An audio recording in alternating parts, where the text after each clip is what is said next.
एक बार एक राजा ने अपने पंडित से पूछा कि बताओ मेरा भविष्य कैसा है। पंडित ने कहा कि आपका भविष्य बहुत खराब है, आपके परिवार के लोग आपके सामने मर जाएंगे। ये सुनते ही राजा को बहुत गुस्सा आया और उसने उस पंडित को फांसी पे लटकाने का आदेश दे दिया। दोबारा से राजा ने एक और पंडित को बुलाया और अपने भविष्य के बारे में पूछा। तब उस पंडित ने कहा कि आप एक महान साम्राज्य के राजा हैं, आने वाले समय में आप बहुत ही सुखी रहेंगे और आप अपने परिवार में सबसे ज्यादा आयु तक जिएंगे। ये सुनकर राजा बहुत खुश हुआ और उसने उन्हें बहुत सारा इनाम दिया। बस यही फर्क होता है बातों की कला में, और जिस व्यक्ति के अंदर बात करने की कला होती है वो व्यक्ति अपने जीवन में आने वाली हर कठिनाई को बड़े आसानी से सोल्व कर लेता है और अपने जीवन को खुशी के माहौल से भर देता है। आज इस वीडियो के माध्यम से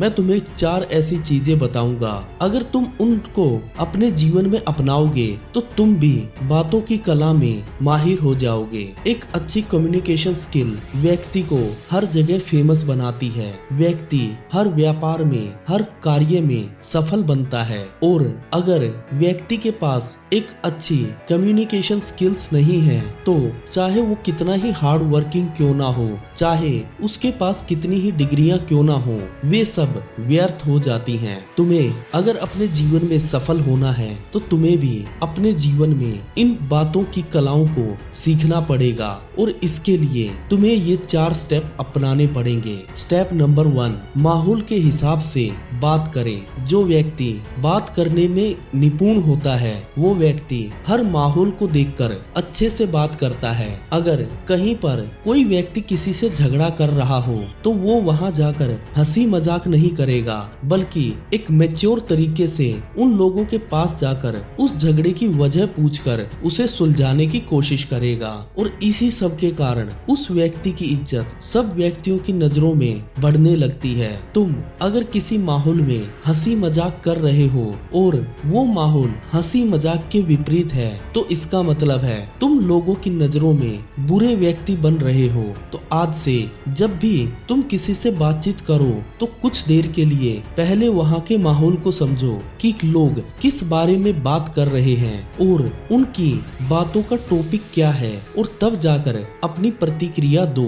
नंबर 2 स्टेप, हमेशा मुद्दे की बात करो। बहुत सारे लोग अपने जीवन में अपने प्यार का इजहार तक नहीं कर पाते, क्योंकि जब भी वो किसी लड़की से बात करते हैं तो इधर उधर की बात करके पूरा समय खराब कर देते हैं, कभी भी अपने प्यार का इजहार कर ही नहीं पाते। इसी प्रकार जब लोग किसी से बिजनेस या नौकरी के बारे में बात करते हैं तो इधर उधर की बातें करते हुए शर्माते रहते हैं कि कहीं मैं अगर इनसे अपने बिजनेस की बात करूं तो कहीं ये मेरे बिजनेस को लेकर कोई नेगेटिव प्रतिक्रिया ना दें। देखो, अगर तुम सीधा अपने मुद्दे की बात करते हो तो तुम्हें हो सकता है वो व्यक्ति मना कर दे, पर वहाँ पर ना तो तुम्हारा टाइम खराब होगा और बल्कि तुम्हें उस व्यक्ति से फीडबैक भी मिलेगा कि क्यों वो व्यक्ति तुमसे बात नहीं कर रहा है, और इससे तुम्हारा एक फायदा होगा कि अगली बार जब तुम किसी से बात करोगे तो तुम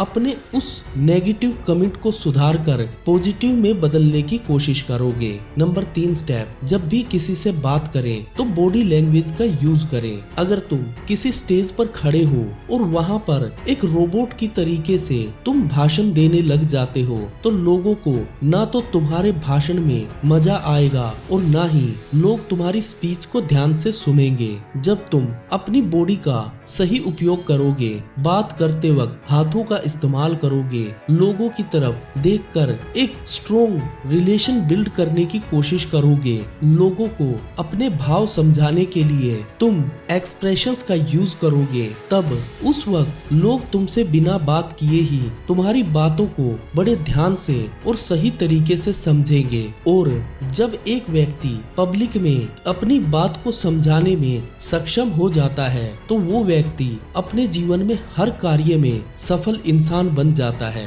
नंबर 4 स्टेप, हमेशा जब भी तुम अपनी कन्वर्सेशन का एंड करो तो उस दौरान तुम्हें ये याद रखना है कि तुम्हें अपनी कन्वर्सेशन को एकदम से खत्म नहीं कर देना है। कई लोग जब बात करते हैं तो बात को इस तरीके से खत्म करते हैं कि सामने वाले व्यक्ति को ना तो वो व्यक्ति अच्छा लगता है और ना ही उसके बातचीत करने का ढंग। देखो, एक उदाहरण के साथ अगर इस बात को समझे, मानो अगर कोई दोस्त तुम्हें फोन करे और तुम्हारी बात को बिना सुने अचानक से तुम्हारा फोन कट कर दे, तो ना तो तुम्हारे दिल में उस दोस्त के प्रति कोई रिस्पेक्ट रहेगी और अगली बार से जब वो व्यक्ति तुम्हें फोन करेगा तो तुम उसे कोई प्रॉपर रिस्पॉन्स नहीं दोगे। उसी प्रकार जब तुम अपनी बात को खत्म करते हो तो वहाँ पर तुम्हें कुछ ऐसे शब्दों का प्रयोग करना चाहिए जिससे वो व्यक्ति तुम्हें सदा के लिए याद रखे।